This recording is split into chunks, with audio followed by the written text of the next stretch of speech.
Hello, everyone, and welcome back to Meghan and Harry Tales. I'm your host, Kelly. If you're as passionate as we are about getting to the truth behind the headlines, then you're in the right place.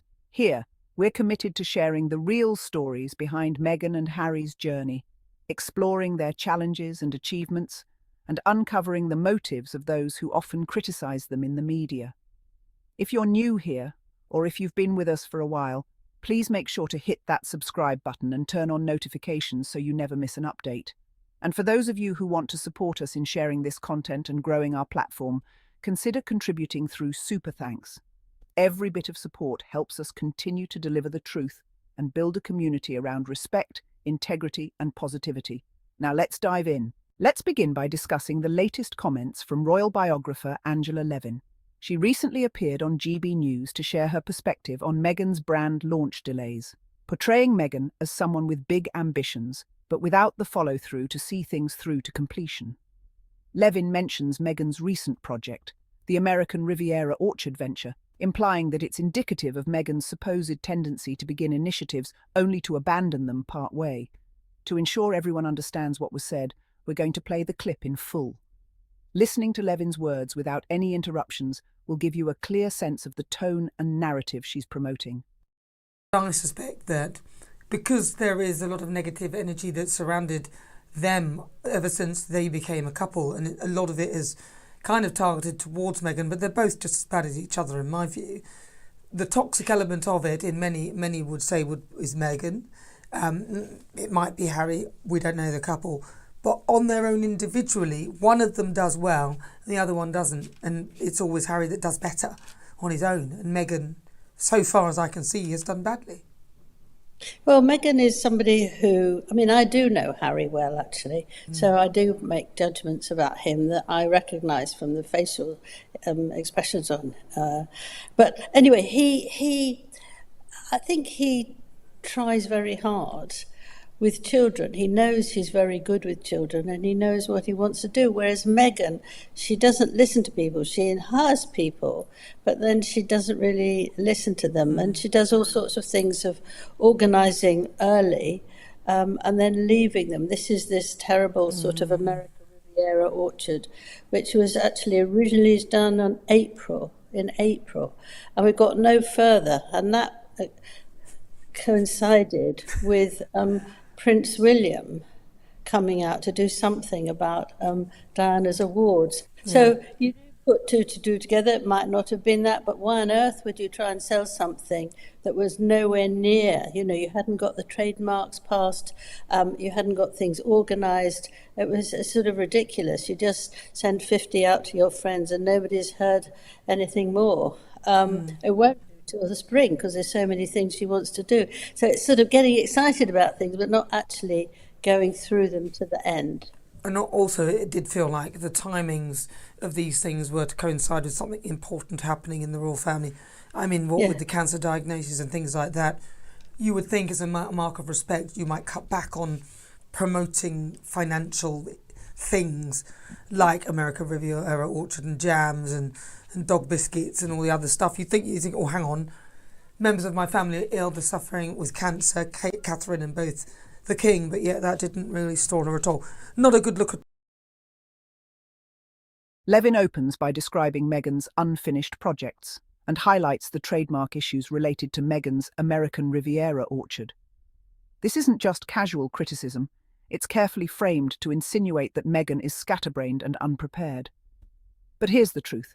Any entrepreneur or public figure in the early stages of launching a product can tell you that delays are normal, especially with trademarks. They're often just part of the process, and they certainly don't reflect any inadequacy on Meghan's part. Levin's tactic is a classic example of media bias.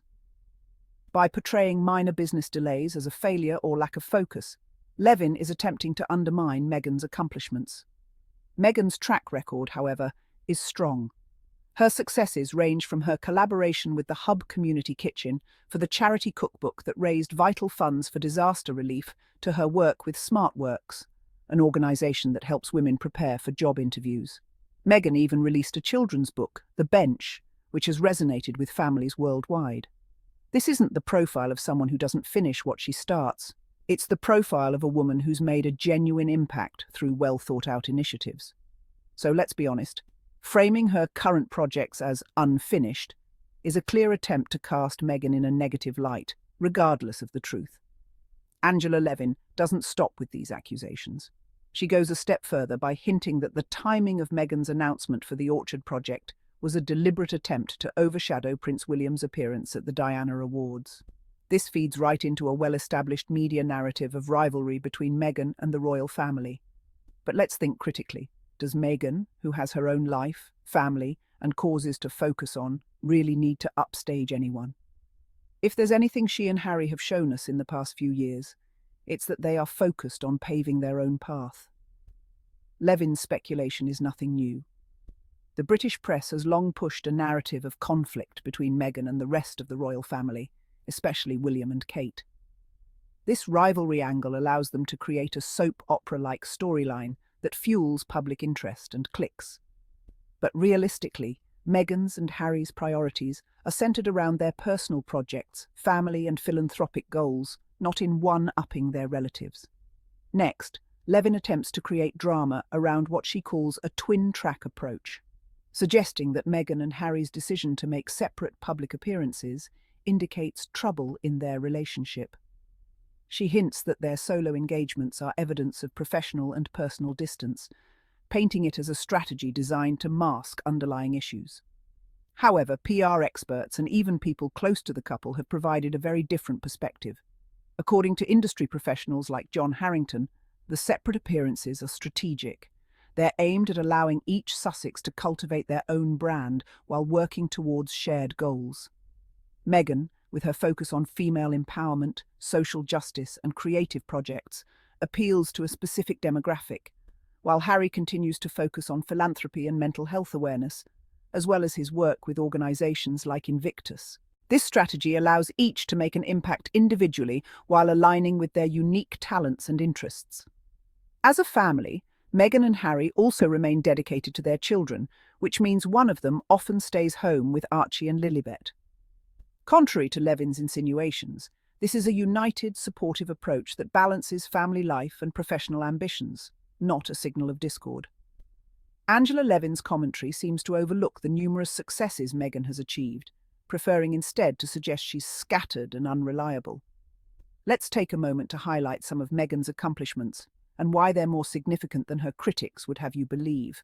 Take, for example, her work with SmartWorks, a charity that provides unemployed women with tools and outfits for job interviews. Meghan personally contributed by creating a capsule collection of professional attire, with each purchase matched as a donation to women in need.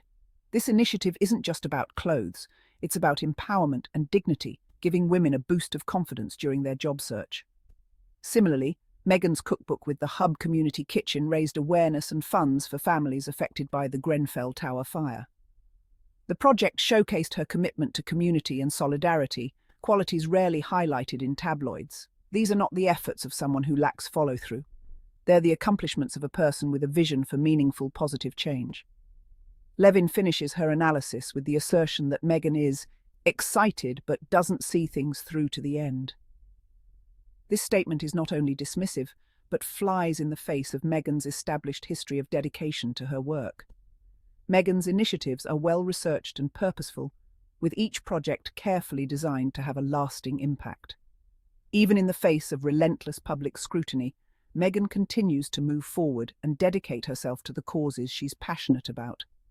Levin's claim is therefore not only unfounded, but reveals a deeper issue with how some media personalities are quick to attribute personal or professional failures to Meghan whenever she encounters a delay or challenge. It's a damaging double standard where every setback is exaggerated and every success minimized or ignored. The media's fixation on tearing down Meghan and Harry overlooks the real motivations behind their work. Far from being chaotic or directionless, Harry and Meghan have clear goals. Meghan's path emphasizes entrepreneurial efforts and advocacy, while Harry's focuses on philanthropic causes and mental health initiatives. Each is carving out their own lane, making a positive impact individually, while also contributing to their shared causes. Sources close to the couple affirm that they're dedicated to their family and to leaving a positive legacy. Their twin-track approach isn't an indication of division, but rather a realistic adaptation to their evolving careers and responsibilities as parents. Meghan and Harry's journey is not dictated by a desire to win a popularity contest with other royals, but by a shared commitment to making a positive difference. As we've seen, Angela Levin's recent comments are not only unsubstantiated, but are part of a broader trend within certain media circles that are determined to paint Meghan and Harry negatively, no matter what they achieve. Instead of focusing on the positives of their work and their dedication, figures like Levin choose to spread damaging narratives that simply don't align with reality. So if you're tired of the endless criticisms and want to support a community that values truth, fairness and positivity, don't forget to hit that subscribe button. Join us as we continue to defend Meghan and Harry against unfair attacks and tell their story from a perspective rooted in respect and admiration. If you want to see more content like this, consider showing your support through a super thanks donation. Every contribution helps us keep creating episodes, investigating the stories behind the headlines, and bringing you insightful analysis. Thank you for tuning in, and stay tuned for more updates and discussions here on Meghan and Harry Tales.